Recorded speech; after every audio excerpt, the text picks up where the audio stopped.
안녕하세요. 월클토토 프리뷰입니다. 경기 분석에 앞서 저희 멤버방 수익 인증 사진입니다. 적중하신 멤버방 회원분들 진심으로 축하드립니다. 가족방에선 더욱더 자세한 언오버 조합에 도움을 드리고 있으며 저희 최종 조합 픽 공유를 무료로 제공해드리고 있습니다. 영상 아래 고정 댓글 링크 클릭해주시면 친절하게 안내 도와드리겠습니다. 2월 16일 경기 일정입니다. 첫 번째 세르베트와 루도고레츠의 경기입니다. 세르베트는 홈에서 페네르바체를 잡아내는 루도고레츠의 저력을 생각하면 1차전에서 최대한 골을 많이 넣어야 유리하다. 다만 상대가 강하게 압박하는 상황에서는 세트피스나 직선적인 박스 타격 이외에는 뾰족한 수를 내지 못했던 것이 사실. 일단 수비적으로는 로마에게 1대1을 기록하는 등 긍정적인 면모가 없지는 않았지만 루도고레츠가 원정에서 상당히 약했음을 생각해도 세르베트가 크게 압도하는 양상은 나오지 않을 듯하다. 루도고레츠는 원정에서 1대7로 노르셀란에게 지는 참사급 경기력을 보여주기도 하고 겨우 트르나바를 상대로 2대1로 이기는 등 기복이 상당히 심한 양상이었다. 그래도 세르베트를 상대로 압박을 중시하면 중앙에서의 진입을 막아내면서 어느 정도 2차전에서 기대를 해볼 만한 스코어로 경기를 마무리 지을 가능성은 엿보이는 중. 일단 루도고레츠의 큰 그림은 2차전에서 홈 강세를 바탕으로 역전을 시킬 수 있는 스코어 차이를 유지하는 것이다. 루도고레츠가 원정에서는 상당히 약점이 뚜렷한 상황. 세르베트가 일단은 유리한 상황으로 보는 것이 좋겠다. 다만 압박을 세게 당하는 상황에서는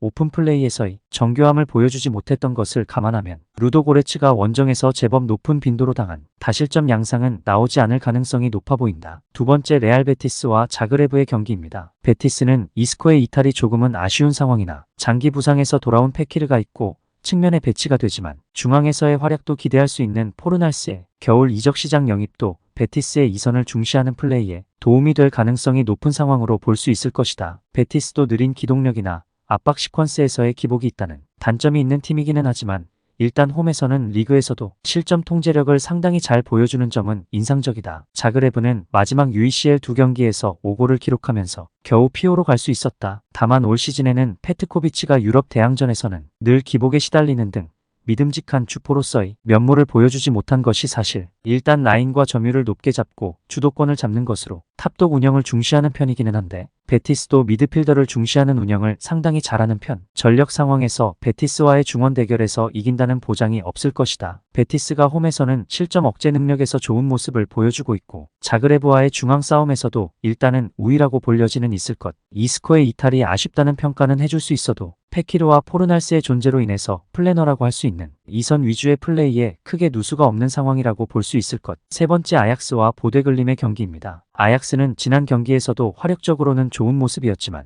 헤렌벤에게 3골을 내주었다. 공격적인 플레이의 수비가 결국에는 이를 친 셈. 일단 보데클림트와 비교하면 전력에서는 위라고 볼 여지는 충분한 상황이고 UEL 초반의 태업 논란 등 좋지 못한 경기력에서 벗어난 상황이었다는 점을 감안해야 하는 상황이기는 하나 결국 수비의 불안정함을 화력이 땜빵하고 있다는 인상은 주고 있는 것이 사실이다. 보데클림트도 상당히 아약스와 비슷한 양상이 강하다. 다만 리그에서도 중앙에서의 힘이 강력한 상위 전력을 상대로는 명확하게 우위 상황을 만들지 못한다는 점은 감안해야 할 것. 그래도 난전 상황을 만드는 상황을 꾸준히 보여주는 등 속공과 지공을 가리지 않고 골을 넣는 기량은 보여주고 있는 상황이기는 하나 아약스의 공세적인 플레이와 압박에 대응하는 것이 관건. 양팀이 서로 난전을 잘 만드는 특성이 짙어 오버가 나올 것이 유력해 보이는 매치다. 물론 보데클림트가 아약스같이 중앙에서의 힘이 강한 팀을 상대로는 부진한 양상이 짙다는 점을 감안해야 할 듯한 상태인데 아약스의 공격적인 수비가 가끔씩 이를 치는 성향이 짙은 편이라는 점을 고려해서 스코어로 접근하는 것도 추천은 가능할 것이다. 네 번째 마카비 하이파와 헨트의 경기입니다. 마카비 하이파는 리그에서는 상당히 득점력을 잘 투사하는 양상. 그러나 UEL에서는 상대와의 주도권 싸움이나 압박 싸움에서 밀리면 별다른 전진성을 보여주지 못하는 양상. 마지막 대결에서 파나시나이코스에게 2골을 기록하지 않았더라면 6경기 1골로 조별리그를 마칠 수도 있었다. 헨트가 하락세라는 점을 감안해야 할 것으로 보이지만 마카비 하이파의 전반적인 공격력이나 헨트가 공격과 공격이 부딪히는 상황에서도 우위를 보인 UECL 경기가 있었다는 점은 감안해야 할 듯. 헨트는 최근에는 팀의 밸런스가 상당히 무너진 양상. 일단 최후방에서 생기는 누수가